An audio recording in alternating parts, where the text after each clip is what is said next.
पाकिस्तान के total 74 players ने BBL के लिए अपनी रजिस्ट्रेशन करवाई थी, जिनमें से 7 प्लेयर्स को सिलेक्ट किया गया, एक बाबर आजम प्री साइन हुए और 6 प्लेयर्स को ड्राफ्टिंग के अमल के अंदर सिलेक्ट किया गया। इन 7 प्लेयर्स को देखकर आप ये कह सकते हैं कि 74 में से 7 प्लेयर्स को सिलेक्ट करना कोई बड़ी बात नहीं है, लेकिन अगर इसके मुकाबले के अंदर 2024 वाले बीबीएल को देखें तो उसके अंदर पाकिस्तान के 75 प्लेयर्स ने रजिस्ट्रेशन करवाई थी, लेकिन उनमें से सिर्फ एक प्लेयर पिक हुआ था और उस प्लेयर का नाम उसामा मीर था। उसके अलावा कोई भी प्लेयर पिक नहीं किया गया था। तो इस साल 7 प्लेयर कैसे सिलेक्ट हुए, पाकिस्तान क्रिकेट बोर्ड ने कौन सी रूल के अंदर तब्दीली की है, उसके बारे में आपको बताता हूं, अगर ये आपके इंफॉर्मेशन के अंदर नहीं है। सबसे पहले तो इसका क्रेडिट जो जाता है वो जाता है फखर जमान को। लास्ट ईयर आपने देखा था कि लाहौर के अंदर एक इजलास हुआ था, इसके अंदर प्लेयर्स की एक मीटिंग कंडक्ट की गई थी और वो लास्ट मीटिंग थी, उसके बाद दोबारा मीटिंग कंडक्ट नहीं की गई। उसके बाद अगर दोबारा कहीं मीटिंग हुई भी है तो मोहसिन नकवी ने ज्वाइन नहीं किया, बाकी जो आला हुकाम थे उन्होंने ज्वाइन नहीं किया। कैप्टन को लेकर, बाकी प्लेयर्स को लेकर मीटिंग होती है,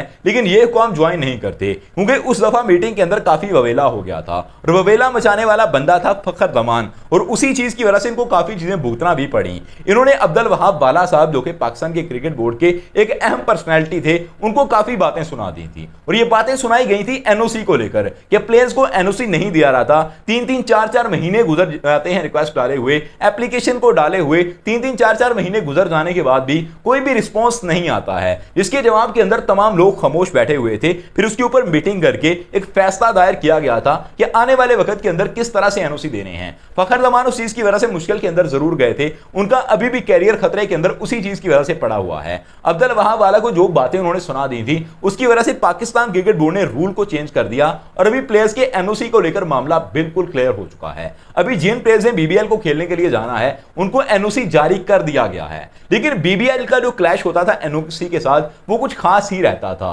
असल के अंदर जो बीबीएल का और पाकिस्तान क्रिकेट बोर्ड का रूल है वो एक दूसरे के अगेंस्ट चल रहे थे। पाकिस्तान क्रिकेट बोर्ड ये कहता था कि आप किसी लीग के अंदर सिलेक्ट हो जाओ तो आप लेकर आओ अपनी सिलेक्शन कि मैं सिलेक्ट हो गया हूं और मैं खेलने के लिए जाना चाहता हूं, मुझे एनओसी दे दो। और उधर बीबीएल कहता था कि आप एनओसी लेकर आओ, फिर आपको हम ड्राफ्टिंग के अंदर रखेंगे, आपकी रजिस्ट्रेशन उस वक्त होगी जब आप ये बताओगे कि आप कितने मैचेस के लिए अवेलेबल हो और आपके पास एनओसी होगा तभी आपको पिक किया आएगा। तो ये सूरत जो चल रही थी, इस सूरत के चलते हुए पाकिस्तान क्रिकेट बोर्ड के प्लेयर अपनी रजिस्ट्रेशन ही सही तरह से नहीं करवा पाते थे, अपने एनओसी को क्लियर नहीं करवा पाते थे, जिसकी वजह से इनको पिक ही नहीं किया जाता था। लेकिन अभी पाकिस्तान क्रिकेट बोर्ड ने इस चीज को चेंज कर दिया है और इसका क्रेडिट आकिब जवेद साहब को जाता है। आकिब जवेद ने यह किया कि उन्होंने पाकिस्तान क्रिकेट बोर्ड से रिक्वेस्ट की कि इस रूल को थोड़ा चेंज करें। कोई भी प्लेयर अपना अगर इंटरेस्ट भी शो कराता है कि मैं किसी लीग के अंदर जाकर खेलना चाहता हूं तो उसको एनओसी जारी कर दिया रहा है। अगर उसकी लॉबी खाली है, अगर उस टाइम के अंदर कोई भी ज्यादा आपके मैचेस नहीं आ रहे, उस प्लेयर की आपको जरूरत नहीं है या कोई भी उसके ऊपर सख्ती नहीं है,